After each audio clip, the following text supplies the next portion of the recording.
मित्रों नमस्कार, मैं प्रदीप झा और आप देख रहे हैं पॉलिटिकल आइडिया। पॉलिटिकल आइडिया के आज के इस अंक में हम बात करेंगे बिहार में होने जा रहे हैं चुनाव की। और इस चुनाव में अलग अलग जातियों की अलग अलग रणनीतियां होती हैं। आज हम बात करेंगे बिहार में कुशवाहा जाति की रणनीति की और साथ ही बात चर्चा करेंगे पासवान जाति की। क्योंकि हमने देखा है कि देखिए बिहार में क्या है ना कि आज के दिन में अगर स्पष्ट रूप से देखें तो 3-4 उम्मीदवार ऐसे हैं जो कि गंभीरता से इस चुनाव को लड़ेंगे और उनकी नजर कहीं ना कहीं मुख्यमंत्री की कुर्सी पर होगी। ठीक है, सबसे पहला नाम है तेजस्वी यादव का। वो स्पष्ट रूप से घोषित रूप से अपने दल ही नहीं बल्कि अपने गठबंधन के मुख्यमंत्री पद के उम्मीदवार हैं। ठीक है, दूसरा नीतीश कुमार अपने दल ही नहीं बल्कि अपने गठबंधन की ओर से भी मुख्यमंत्री पद के उम्मीदवार हैं। और ये माना जा रहा है कि दोनों में से किसी भी दल को अगर बहुमत मिलता है, अगर किसी भी गठबंधन को बहुमत मिलता है तो या तो तेजस्वी यादव या फिर नीतीश कुमार ही मुख्यमंत्री होंगे। हाँ, ये बात अलग है कि नीतीश कुमार के गठबंधन को अगर बहुमत नहीं भी मिले तो नीतीश कुमार मुख्यमंत्री हो सकते हैं, क्योंकि नीतीश कुमार कभी भी इस गठबंधन से उस गठबंधन में जाने की और आने की लौट कर आने की आजादी नीतीश कुमार को प्राप्त है। मतलब नीतीश कुमार ऐसी संजीवनी बूटी का सेवन करते हैं जो संजीवनी और दूसरे किसी नेता के पास नहीं है, तो इसीलिए नीतीश कुमार अपवाद है। लेकिन अगर कोई ऐसी परिस्थिति पैदा होती है तो फिर क्या होगा? तो फिर आज के दिन में देखेंगे तो 2 ऐसे उम्मीदवार बिहार के अंदर दिखते हैं जिनकी लगातार एक तरह से चर्चा होती है बिहार में वैकल्पिक नेतृत्व के लिए। वैकल्पिक नेतृत्व मतलब न केवल व्यक्ति के नाम पर बल्कि जाति के नाम पर भी उन जातियों में ये एक आकांक्षा है कि भाई अब उनकी जाति का भी कोई मुख्यमंत्री बने। उसमें सबसे नंबर 1 पे हम चर्चा करते हैं पहले पासवान जाति की। आप अगर कभी भी आप जाइए, किसी भी गांव में जाइए, किसी भी पंचायत में जाते हैं या फिर शहरी हो, अर्ध शहरी हो या ग्रामीण आबादी हो, जहां कहीं भी आप जाएंगे पासवान जाति के टोले में जाएंगे, पासवान युवाओं से बात करेंगे तो सबके मन के अंदर एक इच्छा है कि अब कोई पासवान जाति का बेटा बिहार का मुख्यमंत्री बने। और उसके लिए चिराग पासवान का नाम लोग सबसे आगे लेकर आते हैं। क्योंकि है क्या कि सच्चाई ये है कि बिहार में हमें पता है कि बिहार की राजनीति में अगर देखेंगे तो शुरुआत के लगातार 5 मुख्यमंत्री वो सवर्ण जातियों से होते हैं। ठीक है, डॉक्टर श्री कृष्ण सिंह सबसे पहले मुख्यमंत्री भूमिहार जाति से लगभग शुरुआत में रहे। उसके बाद दीप नारायण सिंह राजपूत जाति से, फिर विनोदानंद झा ब्राह्मण जाति से। उसके बाद लगातार 2 मुख्यमंत्री हुए, महामाया प्रसाद सिन्हा और केबी सहाय, ये दोनों मुख्यमंत्री हुए आपको कास्ट जाति से। इसके बाद आता है पिछड़ों का नंबर। ठीक है, उसके बाद सतीश प्रसाद सिंह कोयरी समाज से थे लेकिन 5 दिन के लिए ही मुख्यमंत्री बन पाए। ठीक है, उसके बाद आगे बीपी मंडल। तो उसके बाद क्या हुआ? उसके बाद तो कई लोग आए कुछ दिनों के लिए। तो पासवान जाति से भी एक मुख्यमंत्री बना बिहार में, वो थे भोला पासवान शास्त्री।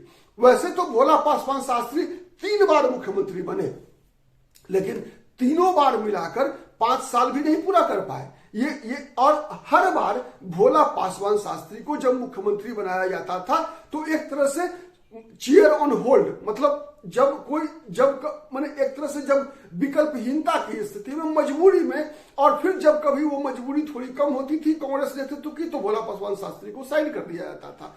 ठीक है, भोला पासवान शास्त्री अगर बात ईमानदारी की करें, बात अगर कैरेक्टर की, पॉलिटिकल कैरेक्टर की करें, तो उनके जैसा ईमानदार व्यक्ति शायद बिहार का दूसरा कोई मुख्यमंत्री जो अब तक जितने भी मुख्यमंत्री हुए हैं उसमें जो टॉप 5 में आने वाले लोगों में एक भोला पासवान शास्त्री का नाम होगा।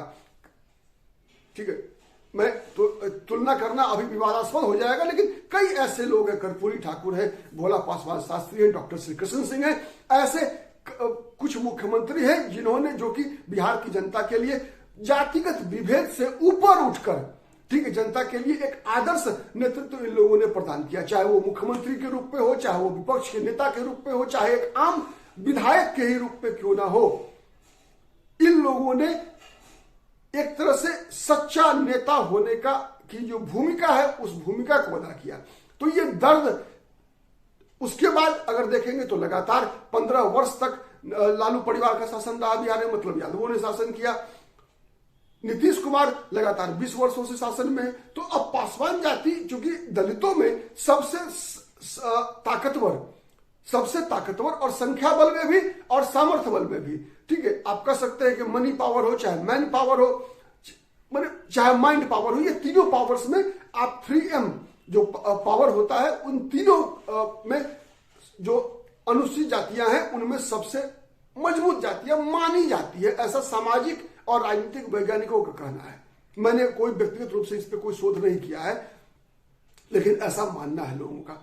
ठीक है, तो इनकी एक अब इच्छा है कि भाई लगातार जब लालू प्रसाद यादव 15 साल सरकार में रहे, नीतीश कुमार 20 वर्षों से है, तो अब पासवान जाति को भी बिहार का मुख्यमंत्री बनना चाहिए, और पासवान जाति का कोई नेता बिहार का मुख्यमंत्री बने तो चिराग पासवान उनके समक्ष है।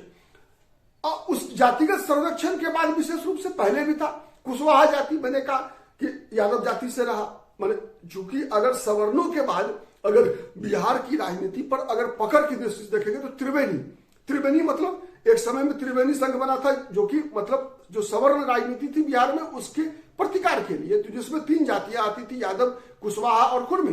तो ऐसा कुशवाहा जाति के लोगों का मानना है कि त्रिवेणी में से 2 वेणियों का आप कह सकते हैं कि एक तरह से मतलब उन लोगों को मौका मिल चुका, यादवों को मिला, कुर्मी को मिला, अब कुशवाहा की बारी है।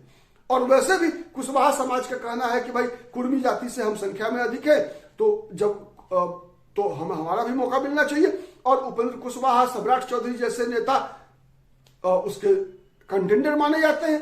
तो कुशवाहा जाति के अंदर भी एक कह सकते हैं आपकी एक भावना ये बलवती हुई है कि अब कुशवाहा का बेटा भी कोई मुख्यमंत्री बने, और इसी का परिणाम है कि अब आप देखेंगे कुशवाहा वोटों का कंसोलिडेशन अलग अलग क्षेत्रों में होता है। इस बार जैसे हमने देखा कि लोकसभा चुनाव के दौरान कुशवाहा जाति के वोट सही तरीके बीजेपी के एनडीए के पक्ष में न देने के कारण एनडीए को लगभग मगध और शाहबाद प्रमंडल में लगभग 5 सीटों का नुकसान हुआ।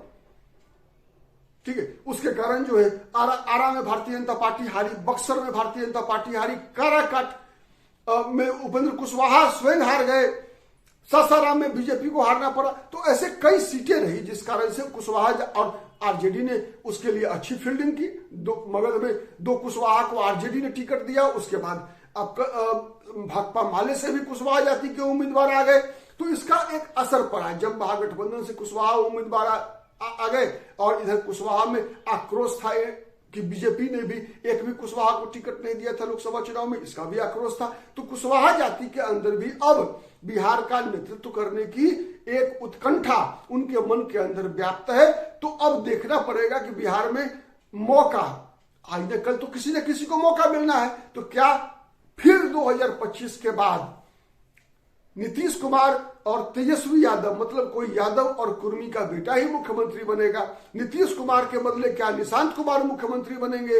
यही होना है, या फिर किसी पासवान के बेटा चिराग पासवान के लिए भी लॉटरी खुलेगी, या कोई ऐसा कुछ होता है कि भारतीय जनता पार्टी बिहार में भी महाराष्ट्र की तरह कोई प्रयोग करेगी कि एकनाथ शिंदे के नेतृत्व में चुनाव लड़ना और फिर सरकार बनने के बहुमत आने के बाद वहां देवेंद्र फडणवीस जैसे मुख्यमंत्री बने। तो क्या बिहार में भी ऐसा कोई खेल होगा जब सम्राट चौधरी को बीजेपी मुख्यमंत्री पद सौंपेगी?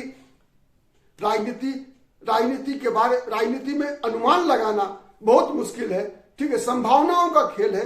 अब इस संभावना को कितना पर मिलता है ये डिपेंड करेगा इन जातियों के वोटर पर भी। ठीक है, क्योंकि आप अगर गौर से देखेंगे तो नीतीश कुमार और लालू प्रसाद यादव के परिवार से राबड़ी देवी के सत्ता में, या आज भी अगर तेजस्वी यादव राजनीति में इतने शक्तिशाली है तो उसके पीछे सबसे बड़ा कारण क्या होता है कि इन लोगों के साथ, चाहे नीतीश कुमार है तो नीतीश कुमार के साथ लगभग 100% कह सकते हैं आप कि कुर्मी जाति के लोग नीतीश कुमार के साथ पीछे आंख मूंद के खड़े होते हैं। वो किसी पार्टी के पीछे खड़े नहीं होते बल्कि नीतीश कुमार के पीछे खड़े होते हैं।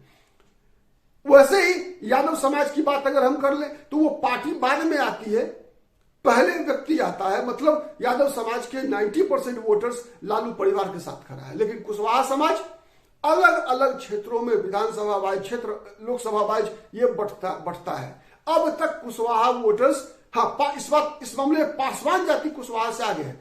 पासवान जाति के मतदाता उधर ही पोल करते हैं जिस पोल पे जिधर चिराग पासवान खड़े होते हैं, पहले रामविलास पासवान खड़े होते थे, लेकिन कुशवाहा जाति के अंदर अब तक वो टैक्टिकल पोलिंग करने की क्षमता या एक तरह से कह सकते हैं कि मानसिकता पैदा नहीं हुई है, जिसका नुकसान भी कुशवाहा जाति को होता है कि कुशवाहा जाति के उतने उम्मीदवार चुनाव नहीं जीत पाते जितनी उनकी संख्या है।